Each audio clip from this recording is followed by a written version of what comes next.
اعوذ باللہ من الشیطان الرجیم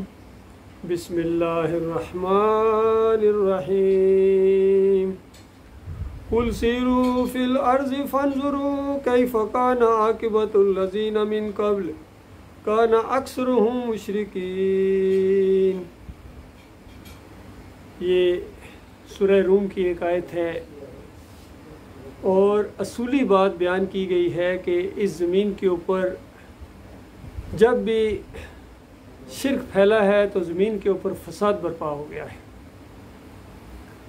اور بتایا گیا مشرکین مکہ کو کہ آج تم ایمان کے دشمن بن گئے ہو، شرک پر ڈٹے ہوئے ہو، کبھی یا ابراہیم اگسنی پکارتے ہو، کبھی لات بابا کو آواز دیتے ہو، اور اپنے عقیدے کے حق میں یہ دلیل پیش کرتے ہو کہ یہ ہمارے اللہ کے ہاں سفارشی ہیں، بس ہماری ان کے آگے، ان کی اللہ کے آگے۔ اللہ ہماری براہ راست نہیں سنتا ہے۔ یہ اللہ کے بڑے پیارے ہیں، بڑی محنت انہوں نے کی تھی اپنے زندگی کے اندر۔ اب ہم ان کے سامنے اپنی فریادیں پیش کرتے ہیں، یہ سنتے ہیں، دیکھتے ہیں، اور ہماری فریاد جو ہے اوپر اللہ تک پہنچاتے ہیں۔ اللہ ہماری براہ راست نہیں سنتا ہے۔ تو ان کو سمجھایا گیا قرآن کے ذریعے، نبی علیہ السلام نے ان کو سمجھایا کہ دیکھو یہ جو تمہارے عقائد ہیں یہ باطل ہیں، یہ تم نے جھوٹ گڑھا ہے، تمہارے آباء و اجداد اس عقیدے کے اوپر تھے، شیطان ان کو الٹی پٹی پڑھاتا رہا ہے، اور اللہ کی طرف سے اب جو وحی آتی ہے،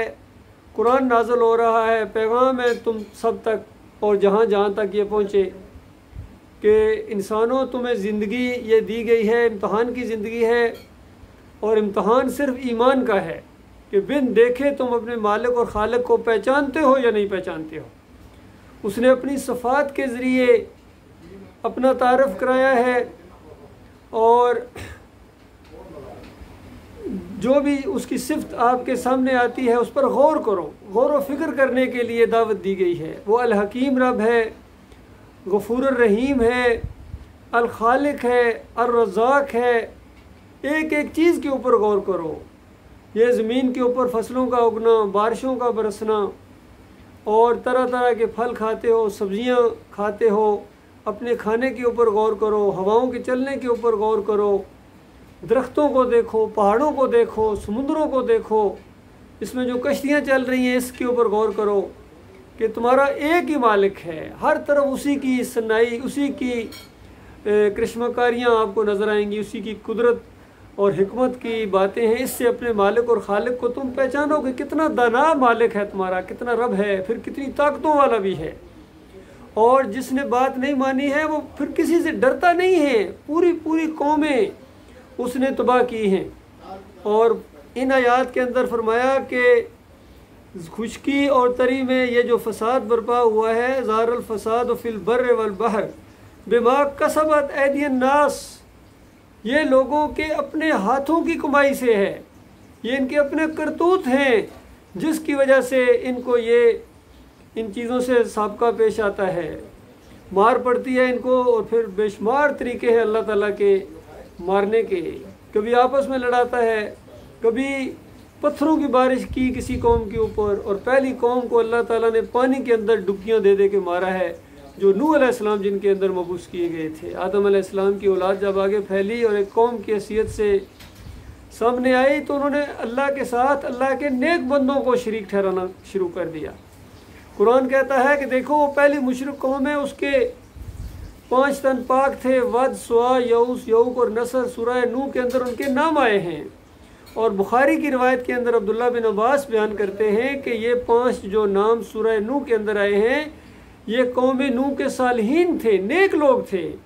جب یہ مر گئے،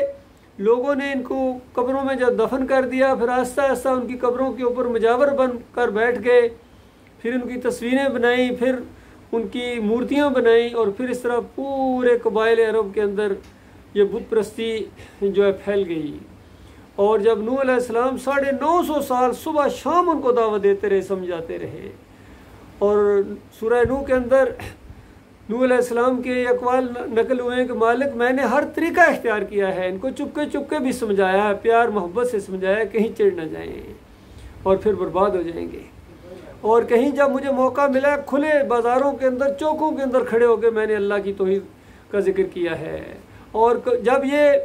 سننے کے لیے تیار نہیں تھے، مجھے دیکھ کر یہ کپڑے اوپر ڈال لیتے تھے، کانوں میں انگلیاں دے لیتے تھے، پھر میں نے آواز کو اور تیز کر کے تاکہ ان کے کانوں کے اندر یہ بات پہنچے کہ لوگوں تمہارا الہ، تمہارا معبود بس ایک ہے، ان اولیاء اللہ کو مت پکارو، اولیاء اللہ کو پکارنا شرک ہے، اور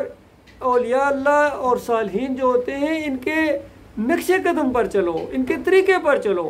وہ کامیاب ہو گئے امتحان کے اندر، آپ بھی کامیاب ہو جائیں گے۔ لیکن اگر ان کو پکارا، ان کی نیازیں کی، ان کو واسطے وسیلے دیے ان کے اس طریقے سے، تو یہ اللہ کے ساتھ نمک حرامی اور غداری ہوگی، شرک ہوگی، اللہ کو گالی ہے یہ شرک، اور پھر اللہ تعالیٰ تمہیں چھوڑنے والا نہیں ہے۔ 950 سال بیت گئے، مالک فرماتا ہے آخر میں جا کے میرے بندے نے اس طرح پکارا کہ انی مغلوب فانتصر، مالک میں اب کمزور ہو گیا ہوں اور انہوں نے مجھے دبا لیا ہے، اب بالکل یہ میری بات سننے کے لیے تیار نہیں ہے، حتیٰ کہ ان کے جو چھوٹے چھوٹے بچے ہیں وہ بھی اس طرح مذاق اڑاتے ہیں اور وہ بھی بڑے ہو کے کافر اور مشرک ہی ہوں گے۔ تو اس طرح پھر انہوں نے دعا مانگی اللہ تعالیٰ سے، اور اللہ تعالیٰ کا منصوبہ اور نبی کی دعا جب اکٹھے ہو گئے تو پھر مالک نے ایسی موسلا دھار بارش اور سیلاب کا، وہاں کے پہاڑوں جیسی موجیں تیزی کے ساتھ جو ہے سمندروں کی طرح موجوں وہاں مارنے لگا وہ سیلاب۔ اور جب نوح علیہ السلام کو اس سے پہلے مالک کہہ چکا تھا کہ تجھے اور تیرے اہل و عیال کو میں بچا لوں گا، اور پھر جب نوح علیہ السلام کی آنکھوں کے سامنے ان کا بیٹا بڑی لہر کی زد میں آ گیا، اور پھر بعد میں جب وہ طوفان تھما ہے تو نوح علیہ السلام نے اس انداز سے اللہ کو پکارا کہ میرے مالک آپ کا وعدہ بالکل سچا ہے، آپ نے کہا تھا تیرے اہل و عیال کو بچا لوں گا، اور یہ میرا بیٹا ہے، یہ میری آنکھوں کے سامنے ڈوب گیا ہے، میرا اہل و عیال میں سے تھا۔ تو اللہ تعالیٰ نے سخت الفاظ کے ساتھ کہا کہ نوح زبان کو روک لو، یہاں یہ تیرا اہل و عیال نہیں ہے، یہ شرک کرنے والا، مجھے گالی دینے والا، دوبارہ اگر اس کے حق میں دعا کی اور ظالموں میں سے ہو جاؤ گے۔ تو پیغمبر ہیں اللہ کے، وہ کانپ گئے ہیں اور پھر اللہ سے دعا کی مالک میں تیری پناہ مانگتا ہوں کہ کوئی ایسی بات تیرے سے مانگوں جس کی حقیقت میں نہیں جانتا ہوں۔ تو یہ انداز ہے اللہ تعالیٰ کی اپنے بندوں کے ساتھ کہ پہلی قوم کو بھی اسی طریقے سے اللہ تعالیٰ نے مارا ہے۔ آج کل یہ بارشوں کے دن ہیں اور خاص کر پاکستان کے اندر شمالی علاقہ جات کے اندر اور ایسے علاقوں کے اندر تباہی آئی ہے جو پیر کے نام سے، بابو پیر کے نام سے وہ علاقہ پورا مشہور تھا کہ بابو پیر کے کیا کہنے ہیں، یہ مشکلیں حل کرتے ہیں، یہ مصیبتوں کو ٹال دیتے ہیں۔ اور جس طرح امت مسلمہ بحیثیت مجموعی طور پر بھی ان کے کتنے معبود ہیں، کسی کو داتا کہتے ہیں کہ یہ دینے والے ہیں، یہ گنج بخش ہیں، یہ خزانے بخشتے ہیں، کسی کو کھوٹی کھری کرنے والا کہتے ہیں، عبد القادر جیلانی کو غوث کہتے ہیں کہ یہ غوث فریادوں کا سننے والا غوث العظم ہے، سب سے بڑا غوث ہے، اندازہ لگائیے۔ اس طرح انہوں نے اللہ کے ساتھ یہ چھیڑ کی ہے اور اللہ کے ساتھ یہ شریک ٹھہرائے ہیں۔ علی رضی اللہ عنہ کو مشکل کشا، اور میں نے وہ ویڈیوز دیکھے ہیں جب تیزی کے ساتھ سیلاب آ رہا تھا تو یہ سامنے کھڑے ہو کے پکار رہے تھے کہ یا عباس یا عباس یا علی مدد، اور کوئی قرآن لے کے آگے کھڑا ہو رہا ہے کہ قرآن شاید بچ جائے گا، وہ سارے جو پکار رہے تھے اس طرح وہاں بہہ گئے پانی کے اندر، اور بڑے بڑے مزار دیکھیں وہ پانی کے اندر ڈوب گئے، گر گئے، اور پانی بہا کے لے گیا ان کے باباؤں کو، ان کے داتاؤں، دستگیروں، مشکل کشاؤں کو۔ تو اللہ کے بندو، یہ قرآن یہی پیغام دیتا ہے کہ ہر دور کے اندر اسی طریقے سے ہوا ہے۔ پھر نوح علیہ السلام کے وہ لوگ جو کشتی میں بیٹھے تھے ان کو بچایا اللہ تعالیٰ نے، اور کسی کافر اور کسی مشرک کو اللہ نے زندہ نہیں چھوڑا ہے۔ وہ جو آگے نسل چلی ہے وہ خالص مخلص مومنوں کی اولاد آگے چلی ہے، اور مشرکین مکہ کو اللہ تعالیٰ نے احسان یاد دلایا کہ آج ایمان کے دشمن ہو، اسی ایمان کی وجہ سے تو تم آج یہاں موجود ہو، اگر تمہارے وہ بڑے دادا وہ کشتی کے اندر نہ بیٹھتے، ایماندار نہ ہوتے تو آج تمہارا وجود نہ ہوتا یہاں۔ اور یہ ہر ایک کے لیے، قیامت تک آنے والے لوگوں کے لیے یہی ہے کہ ہم ان لوگوں کی اولاد ہیں جو کشتی میں بیٹھے تھے، اور پھر پوری زمین کے اندر اتنا بڑا سیلاب آیا کہ کسی چیز کو اللہ تعالیٰ نے زندہ نہیں چھوڑا ہے۔ اس دور میں جو بھی جتنے انسان تھے سارے مار ڈالے گئے، صرف مومن بچے تھے،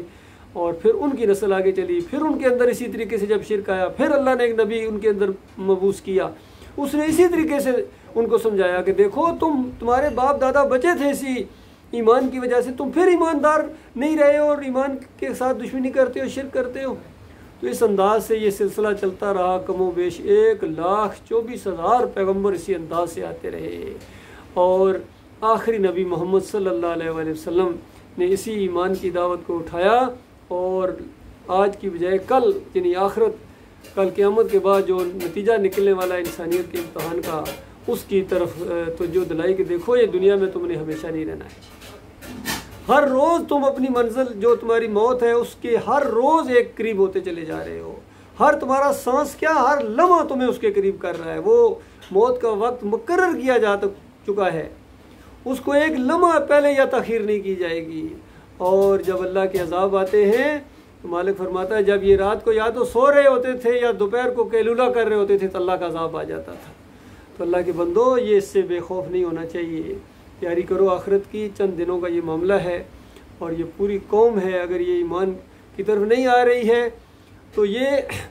بڑا عذاب جب اس کے اوپر آ جائے گا تو پھر تو واپسی کے راستے ہی ختم ہو جائیں گے، وہ موت کا معاملہ ہو یا قیامت کا دن ہو۔ اس سے پہلے یہ ہلکے عذاب ہیں، ان کو مالک ہلکا عذاب کہتا ہے، اندازہ لگے جب ہلکے عذاب کا یہ حال ہے، کتنی بڑی بڑی سونامیاں آتی ہیں، کیسے کیسے زلزلے آتے ہیں، کڑاکے کی بجلیاں گرتی ہیں،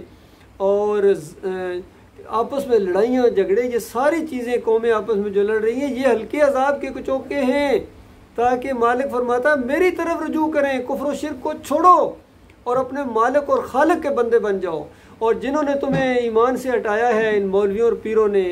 ان کو اپنا لیڈر اور اپنا امام مانتے ہو، کل انہی کے ساتھ ہمیشہ کی آگ کے اندر تمہیں رہنا پڑے گا۔ ان کا کفر کرو، ان کو سمجھاؤ، پہلے سمجھتی تو ٹھیک ہے، نہیں تو للکارو ان کو، ان کے خلاف تمہیں جہاد کرنا ہے اللہ کے راستے میں، اللہ کے دین کو غالب کرنے کے لیے۔ اور یہ نہ سمجھنا میں کوئی اللہ کے اوپر احسان کر رہا ہوں، اللہ ایک لمحے کے اندر سب کچھ کر سکتا ہے، لیکن اس نے امتحان رکھا ہی اسی انداز سے ہے کہ مومن کیا کرتے ہیں، جو اتنی زیادہ شوق رکھتے ہیں جنت کے اندر جانے کا، وہاں ہمیشہ ہمیشہ کی ان کو جوانی ملے گی، ہمیشہ ہمیشہ کی بہاروں کے اندر ان کو وہاں رہنا ہے، کوئی غم کا ایک سایہ نہیں، وہاں بیماری نہیں، تھکن نہیں، بڑے بڑے محلات، بڑی بڑی بادشاہیاں ان کو دے دی جائیں گی، اور ہمیشہ ہمیشہ وہاں رہیں گے۔ تو چند دنوں کے اندر آزمائش ڈالی ہے اللہ تعالیٰ نے، تو اس طریقے سے یہ کشمکش ہمیشہ رہی ہے حق اور باطل کی۔ اور اس دور کے اندر یہ جو توحید کی دعوت اٹھی ہے، ہماری اپنی زبان میں کتنا بڑا اللہ کا احسان ہوا ہے، بتائیے اگر ہماری زبان میں نہ ہوتی تو ہم کیا ہوتے، کہاں ہوتے۔ اسی زبان کے اندر یہ دعوت اٹھی ہے ایمان خالص کی کہ لوگوں تمہارا ایمان شرک آلودہ ہے، اور توبہ کرو، معافی مانگو اپنے مالک اور خالق سے، اور پلٹو اور ان فرقوں سے نکلو۔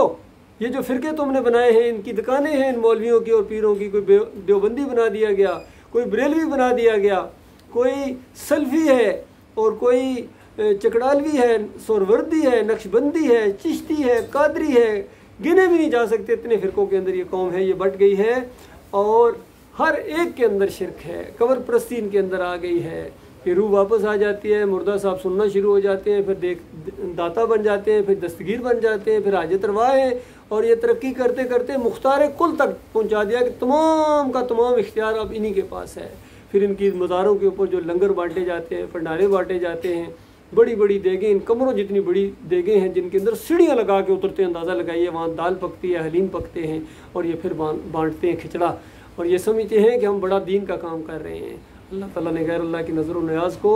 سور کے گوشت سے زیادہ حرام قرار دیا ہے، کرنے والا شرک اور کھانے والا مشرک ہے۔ اللہ تعالیٰ غور و فکر کرنے کی توفیق عطا فرمائے تاکہ اللہ کے عذاب ٹلیں۔ یہ عذاب آتے ہیں کفر و شرک کی وجہ سے، اور ٹلتے ہیں توبہ استغفار کی وجہ سے۔ اور یہاں اس آیت کے اندر یہی چیز بتائے گی کہ دیکھو پچھلی قوموں کا کیا معاملہ ہوا ہے، ان کے ساتھ کیوں ہم نے یہ معاملہ کیا تھا۔ کانا اکثرہم مشرکین،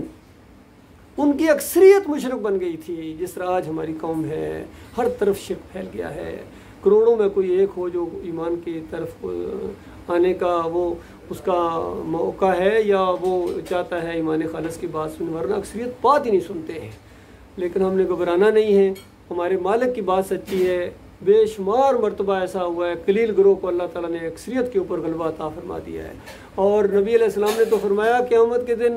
مجھے امتیں دکھائی گئیں، کوئی ایسے انبیاء ہیں جن کے ساتھ 2، کسی کے ساتھ 5، کسی کے ساتھ 7 امتی ہیں، اور مجھے ایسے انبیاء بھی دکھائے گئے کہ ان کے ساتھ ایک بھی امتی نہیں۔ سورہ یاسین کے اندر بھی 3 پیغمبر ہیں، ایک امتی، اس کو بھی مار ڈالا گیا۔ تو اللہ کے بندو، یہ ایمان کا معاملہ ایسا نہیں ہے کہ حضرت صاحب نے بر صغیر میں آ کے دائیں طرف نگاہ ڈالی اور اس کے بعد پھونک ماری اور اتنے 70,000 کو مسلمان کر دیا، بائیں طرف نگاہ ڈالی 72,000 کو پتہ نہیں مسلمان کر دی۔ سارے ان صوفیوں نے جھوٹ گڑے ہیں، اور یہ ہمارے سامنے یہ جو دین عرس اور میلوں والا دین، قبر پرستی والا دین، ڈول ڈمکوں والا دین، بانسریوں والا دین، قوالیوں اور نعتوں والا دین پیش کیا گیا ہے، یہ وہ دین نہیں ہے جو صحیح دین ہے، اللہ کا دین اسلام۔ اسلام کے اندر کوئی فرقہ بندی نہیں ہے، کوئی عرس اور میلے نہیں ہے، کوئی چڑھاوے نہیں ہے، کوئی دین کے اوپر اجرت نہیں ہے، اللہ کے لیے اذانیں ہیں، اللہ کے لیے امامت ہے، اور اللہ سے اجر رکھتے ہوئے یہ سارے کام کرنے اپنے مالک کو خوش کرنے کے لیے۔ اور زندگی کے بعد مالک دوسری زندگی کے اندر ایسی بادشاہی دے گا کہ ساری تھکن دور ہو جائے گی، ساری خواہشیں پوری ہو جائیں گی۔ اللہ تعالیٰ ہمارے ایمان کو آخری لمحے آخری سانس تک لے جائے گا۔ قولی ھذا استغفر اللہ لی و لکم۔